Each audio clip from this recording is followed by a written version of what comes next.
Fuera de Tiempo, un programa de análisis político y entrevistas. Una mirada propia. Fuera de Tiempo. Con Diego Genú. Hasta la medianoche, en Radio Con Voz 899.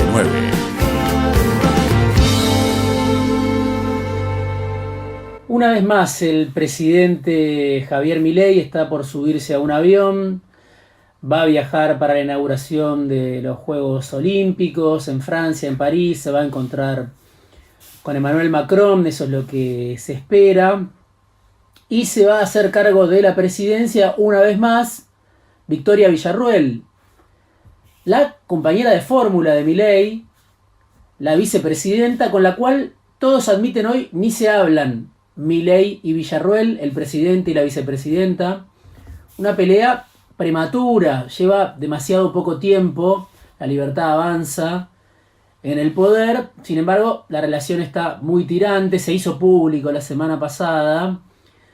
Después de el video de Enzo Fernández, después del tuit de Victoria Villarruel, que todavía está como tuit fijado por la vicepresidenta, el acting de Karina Milei, que fue a la embajada de Francia a pedir disculpas, a decir que eso no representaba al gobierno, fue una puesta en escena, un pronunciamiento público, la demostración pública de una tensión que atraviesa al gobierno desde hace tiempo, y no fue el único episodio que generó una tensión fuerte entre Karina Milei y Villarruel, entre el presidente y Villarruel, dos personas que, se detestan muy temprano.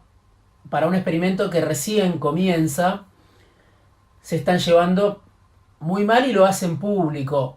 Por un lado estuvo el episodio en la Embajada de Francia, por el otro lado estuvo la visita a un grupo de genocidas hace aproximadamente 2 semanas, de 6 diputados, 5 de ellos muy ligados a Victoria Villarruel, identificados con Victoria Villarruel, que no reportan a la Casa Rosada, que no reportan directamente a Karina Milei.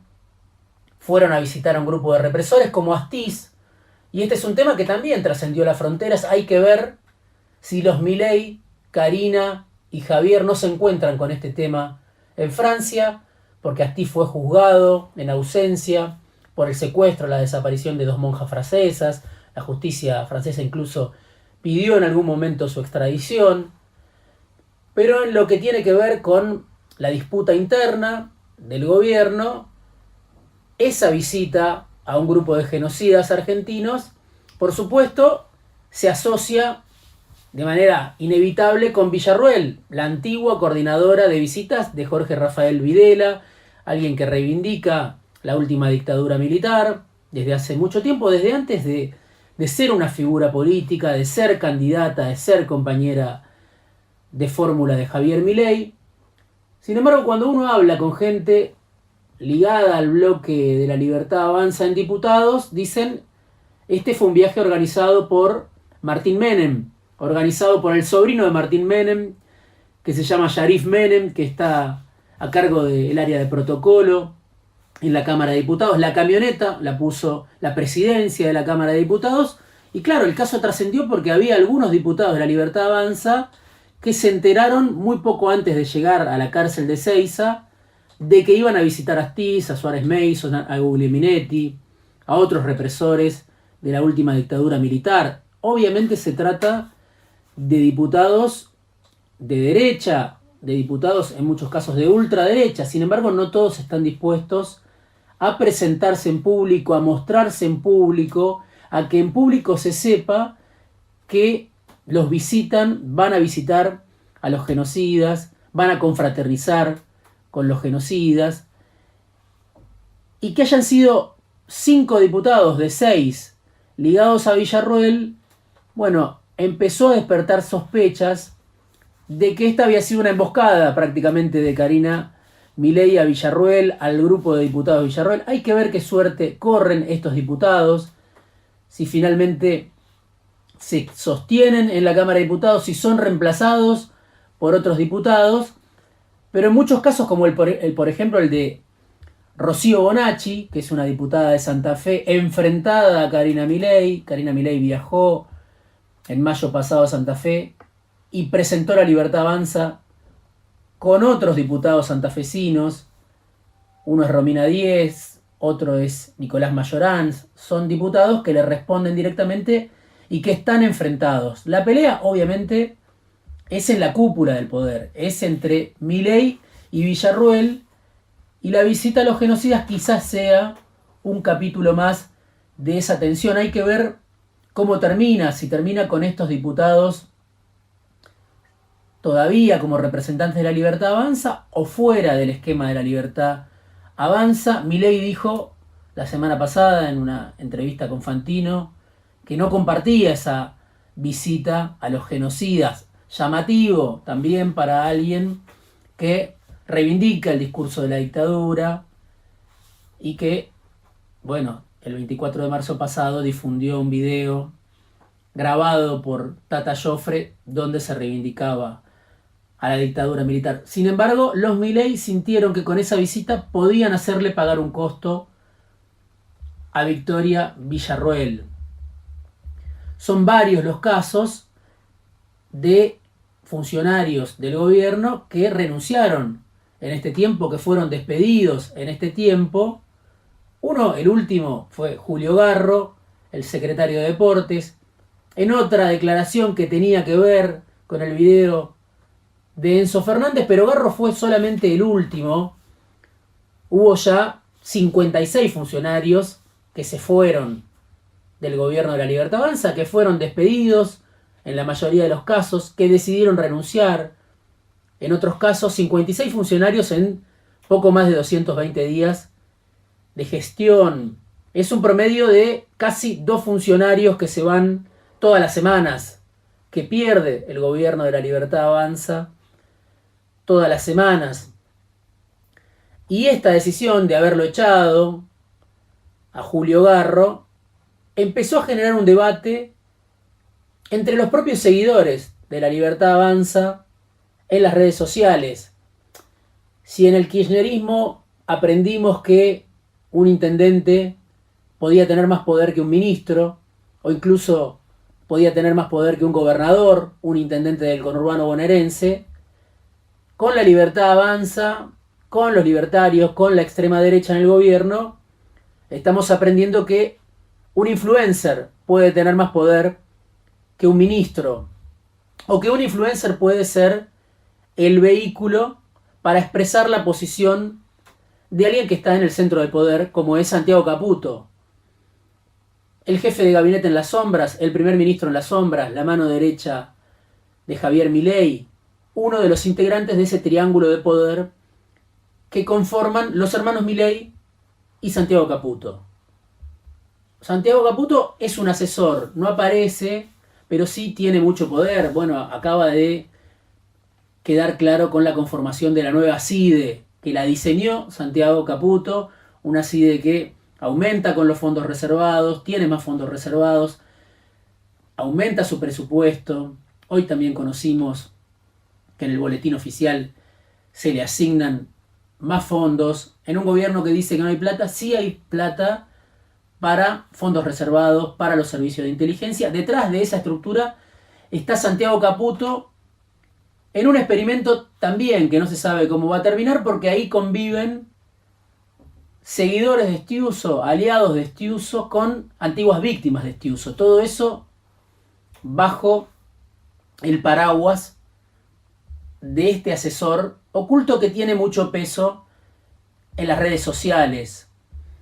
Y vamos viendo a un gobierno que, con la crisis económica tan profunda, con la recesión tan profunda, con la caída de las ventas, con la caída del consumo, con la destrucción de empleo, claro, empieza a sufrir un desgaste. Hay algunas encuestas, por ejemplo, una que publicó en las últimas horas Clarín, de CB, Consultora Opinión Pública, que dice que, bueno, Milei está cayendo en imagen en 18 de los 24 partidos del conurbano bonaerense. Así y todo sigue teniendo Milei un nivel de adhesión, un nivel de popularidad que es incompatible con esta crisis que vive la Argentina. ¿Por qué se mantiene ese nivel de adhesión? ¿Hasta cuándo ¿Puede Milei mantener ese nivel de adhesión? Por supuesto, es la gran pregunta que muchos se la hacen en el poder, se la hacen en la dirigencia política, se la hacen en el Fondo Monetario Internacional. Y es una pregunta que tiene varias respuestas. ¿Por qué Milei mantiene ese nivel de adhesión con este nivel de recesión, con esta crisis tan profunda? Se mantiene, por un lado, por supuesto, por el rechazo a todo lo anterior. Casi que la adhesión a Milei es sobre todo el rechazo a los 8 años, por lo menos a los 8 años de gobiernos anteriores, del gobierno de Alberto Fernández, del peronismo unido, del gobierno de Macri, de lo que fue la coalición Cambiemos, porque venimos del fracaso de Macri, porque venimos del fracaso del peronismo unido, porque el rechazo al kirchnerismo, a lo que expresó el kirchnerismo, es mayor hoy en la sociedad que la crítica al gobierno de Milei, porque Milei tiene además un dato, yo creo, fundamental para mostrar, que es la baja de la inflación. Hay que ver hasta cuándo se sostiene. Está el gobierno haciendo lo imposible para sostener la baja de la inflación, incluso forzando la recesión. La recesión es parte del plan, la destrucción de empleo incluso es parte del plan. Un daño colateral que piensa Caputo, piensa Milei, la sociedad tiene que pagar para que baje la inflación. Y ese es el dato fundamental que el gobierno quiere presentar y defender.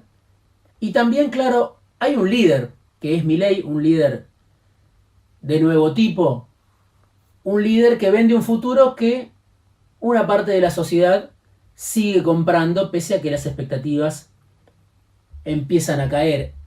Y hay un debate que está creciendo en los últimos días.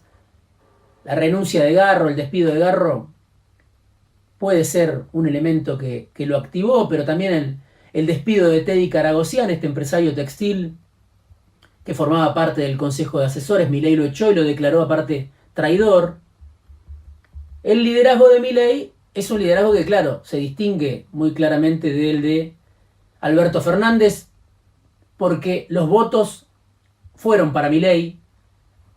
Los votos que tiene Milei no eran votos prestados, y los votos que sumó Milei en la segunda vuelta eran del PRO, pero muchos de esos votos ya están en tránsito del PRO a La Libertad Avanza, ya son más de Milei que de Macri. Es parte del debate que se da entre las facciones de la derecha, pero Milei bien puede decir: los votos hoy los tengo yo.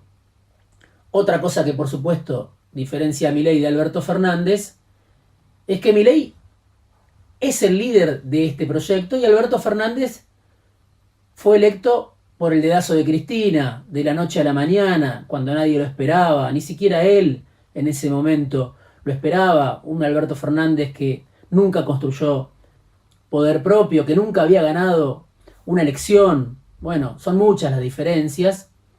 Y también se distingue Milei y su liderazgo del de Macri, porque el partido de Milei es Milei. Y no tiene la necesidad el presidente de negociar con nadie. Frente a este número de funcionarios eyectados, despedidos, que incluso son denunciados en muchos casos. Lo denunciaron a Nicolás Pose, el ex jefe de gabinete, a Pablo de la Torre, que era el viceministro de Capital Humano, y la lista es larga, a Ventura Barreiro, que era el viceministro de Patricia Bullrich. Cuando uno ve el liderazgo de Milei y los funcionarios que van cayendo, en las redes sociales se activa un debate en el cual se reivindica este tipo de conducción de Milei, sobre todo en cuentas que tienen que ver con Santiago Caputo, o que expresan el pensamiento de Santiago Caputo, o que se expresan en la misma línea que deja trascender Santiago Caputo. Se elogia la forma de ejercer el poder de Milei, se reclama un verticalismo igual al que hizo grande al kirchnerismo en su momento, y se apunta además contra los liberales perdedores, los tibios del liberalismo, los liberales culposos, el establishment liberal, que se detiene más en la forma que en el fondo. Hay una crítica de la militancia virtual de Milei a la moderación, al consenso, a lo que se llama el extremismo de centro, porque son sectores, dice la gente ligada a Milei, que tienen miedo de ejercer el poder, que no saben ejercer la disciplina, generar una disciplina, una cadena de mando.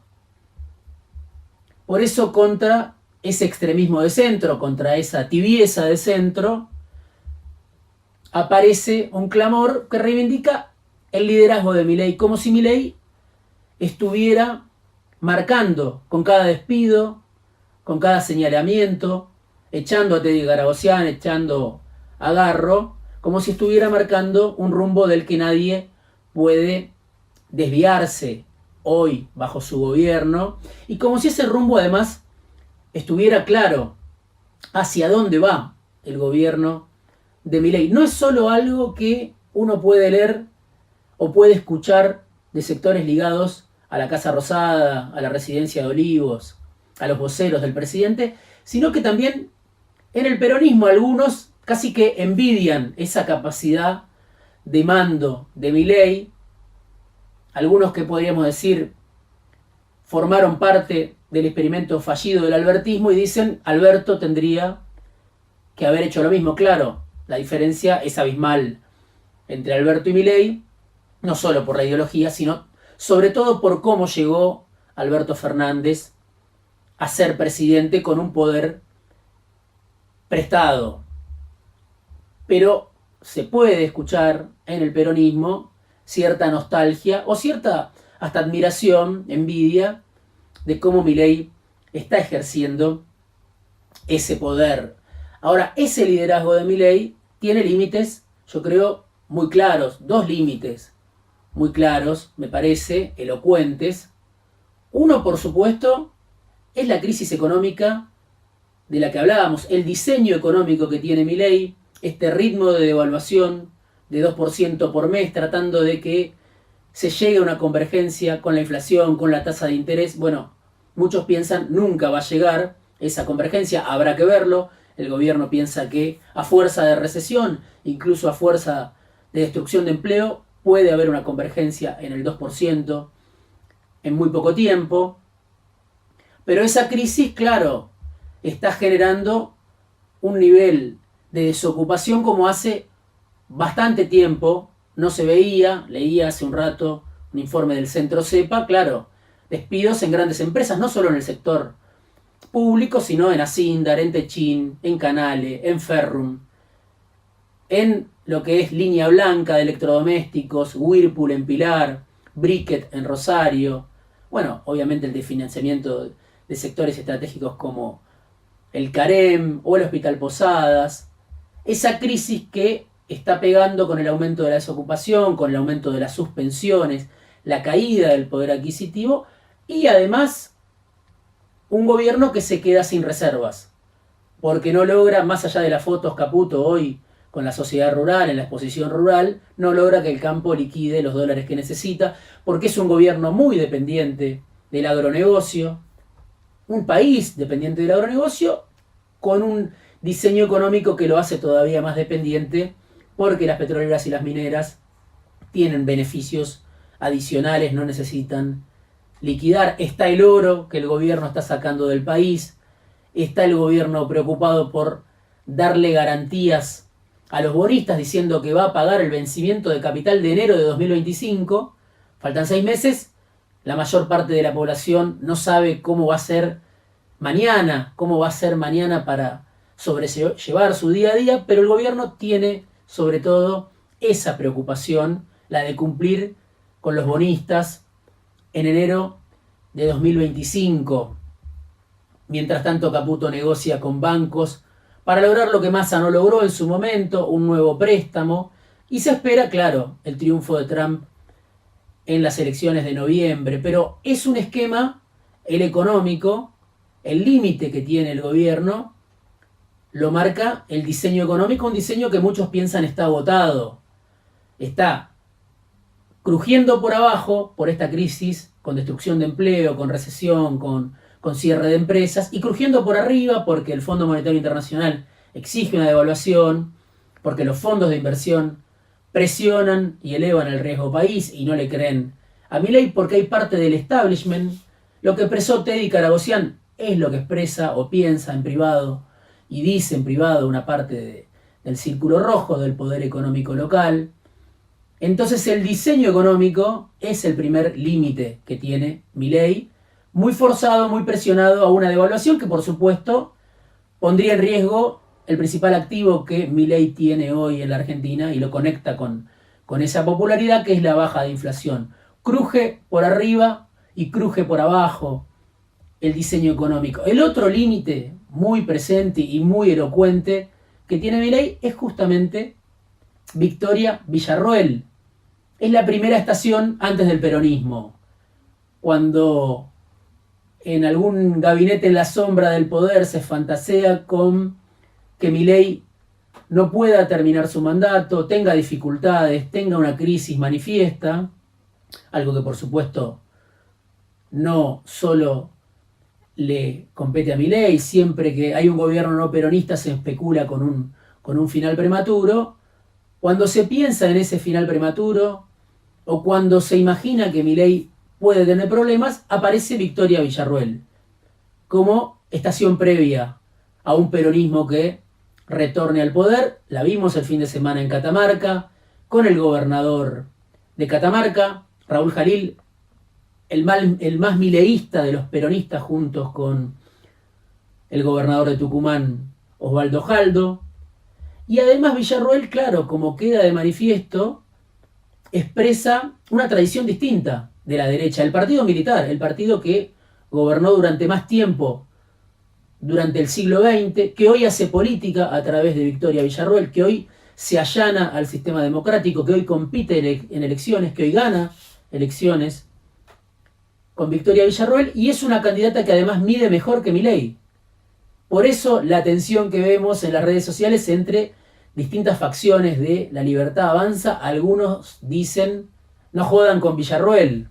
Empieza a dividirse la tropa de Milei con una vicepresidenta que efectivamente tiene agenda propia, tiene juego propio, tiene proyecto propio, como le cuestionan desde la Casa Rosada. Expresa una tradición distinta a la de este Milei, que es un líder global, que cautiva a la alt-right global, que integra o pretende integrar la internacional trumpista, que es un líder sin patria. Villarroel expresa otra cosa y no nació de un repollo. La vicepresidenta tiene relaciones con actores del poder, le facturan en la Casa Rosada sus reuniones con los directivos de la nación.